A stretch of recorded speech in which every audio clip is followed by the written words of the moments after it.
Okay, when I make a knife like this big 14-incher, what I do is I'll drop it on top of another piece of steel I use as a template, and I usually pull it back about 1/8 of an inch away from the end. Only because when I profile the tip, I like to have that little bit of extra meat there. What I do is I line it up so it looks pretty good. Clamp it down.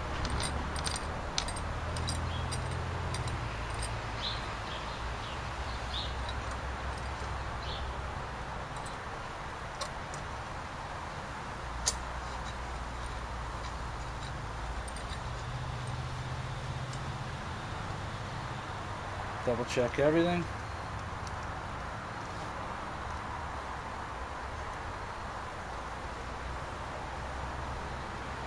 Make sure it looks good and square. Give it a crank.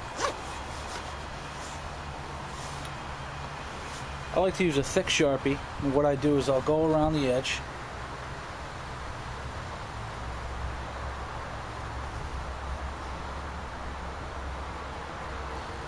And when I cut this, what I'll wind up doing is cutting on the outside of the black line. I'll leave the black line and take the rest off with a file by hand.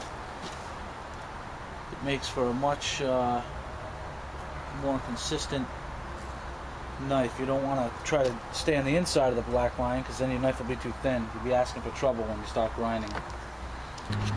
So once you get your template marked out, you want to go ahead and remove your knife and get ready to cut. Make sure you got a good grinding wheel, and cut outside the black line. Leave that, because what we'll do is we'll trim that down for with a file at the end. Always wear glasses. You don't want to get a piece of metal in the eye.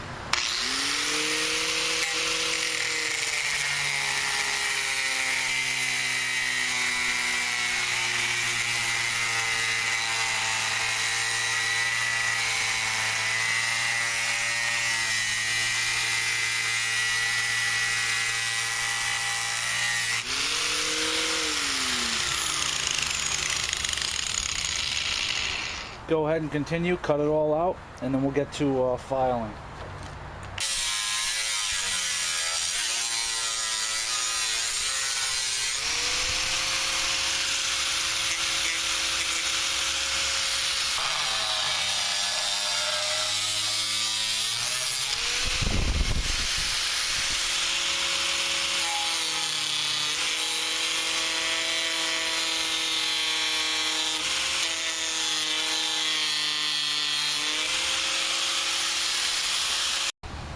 Now when I do the edge, the tip,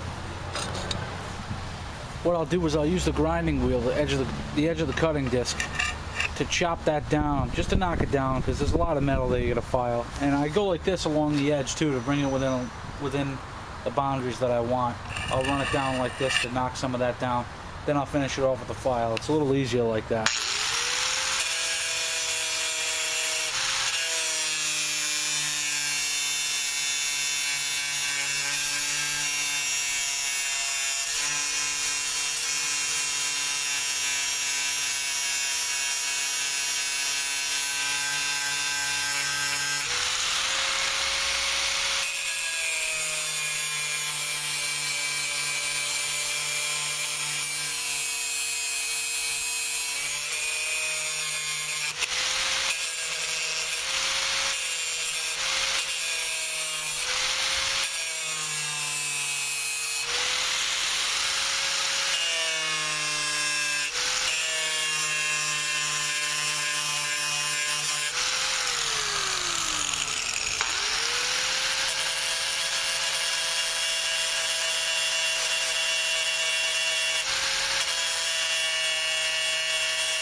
You got to take a little thickness out of the tip. You got to bring that down. This way, not only does it come to a point, it comes to a point this way too.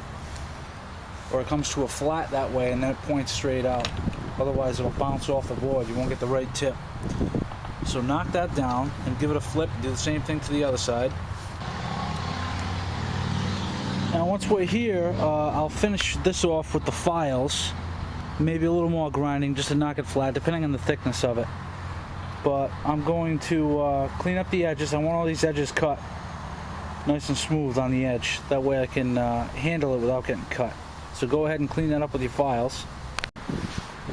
Now what I like to do is vise this blade when I'm finishing off the profiling of the tip. I like to have it up and down. This way you can look to see if your edges are this way, that way. And one way I do this is with my sword sharpening vise. You can make this really easy. It's a couple pieces of L bracket from Unistrut, some 1/4-inch bolts. It's bolted through the board with 1/4-inch toggle bolts without the wings, using nuts instead. And these are just a couple of pieces of stainless steel exhaust hanger bracket from a vehicle. Those are like $1 a piece at the auto parts store, and I cut them in half. I bolted them through the center, and a bolt on. This is wider than a katana, so I can't get 2 bolts in it. But what I'll do is I'll tighten up the bottom one, and I'll use my C-clamp on the top to hold that baby in place while I finish profiling the blade like this. Or if it's too much metal, I'll use the grinder just to knock it down, and then I'll re-profile it with the files when I'm all done.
Now your tip doesn't have to be perfectly, like a needle point for this.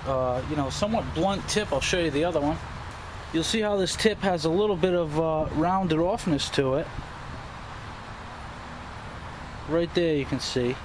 That's fine, as long as it's got a nice thin means of entry. It should work beautiful. And we're going to try this one out because I just finished it. It's pretty much finished. I mean, if I really wanted to, I'm going to go along the edges and play around and clean up some of this, where you can see I still have Sharpie marks there. I'm going to balance it, and the way you would balance it is, this is the perfect time to balance it, really. Once you get this blade, the majority of the meat off the blade, all you're going to do to balance this thing is find the exact center of it. This one is 13 3/4 long. So 6 7/8 to the center. Make sure you got it square. And what I do is I have a triangular file, which I stand perfectly straight. Well, it's a triangle, so you put it on something flat, it stands up, it's got an edge. And I'll put that right there, and I'll balance it. And if it's leaning forward like this, then I'll shave some metal off the sides up here where it comes up to the tip a little bit to cut back some of the weight on the tip until it balances perfect. You want these balanced perfect. You don't want more weight in the back or more weight in the front, because you want the option to throw from both ends and have it work the same way. So that's the way I do it. But with that said, I'm going to try this knife out. I might have to shave down on the sides here a little bit, but I think it's going to stick. So let's give it a shot. I'm going to turn the camera.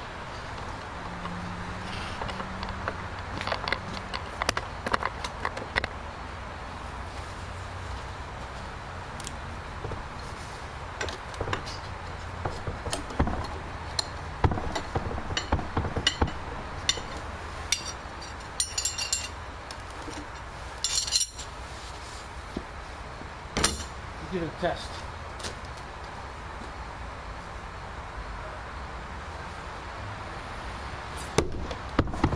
Hey, pretty good. Now let's see what we get for penetration.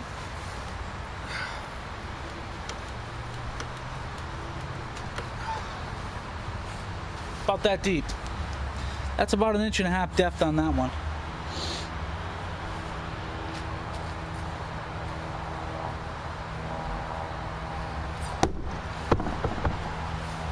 Oh yeah, it sticks fine, throws fine.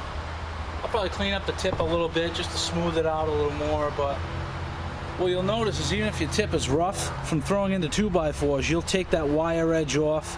This is actually going to smooth down, and it's going to stick better and better and better. Just because it's a non-high carbon steel, it actually wears the tip. I don't know why, but it does work. I mean, I get to throw 2 knives. But that's how easy it is to make one of these.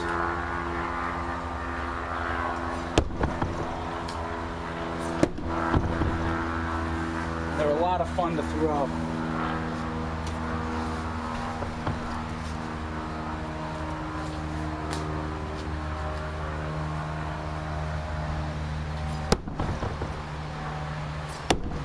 Oh yeah. That'll get you. This is the new one. Look at the penetration on this. Right through the 2x4. That deep. So that's how easy it is to make one of these knives. And see, still got the Sharpie on it. That's the new one. So what I'm going to try to do is I'll get the dimensions. Well, let's get the dimensions right now. The overall blade length is 14 inches. The blade itself is about 1.5 inches back, maybe a little further, 1 3/4 inches from the tip to the edge. So you could mark it on the edges, get a straight edge, and draw an angle to get your tip formation. At the widest point, it's 2 inches, and it tapers down to about 1.5 inches. No, 1.5 inches, right on the money, 1.5 inches. So there you have it. You know, it's not that tough to do, and it's a lot of fun. I'm going to make a few more and get back to throwing. So I hope this video helps you make an enjoyable heavy-duty throwing knife, because they are fun and they do last, and they hit hard.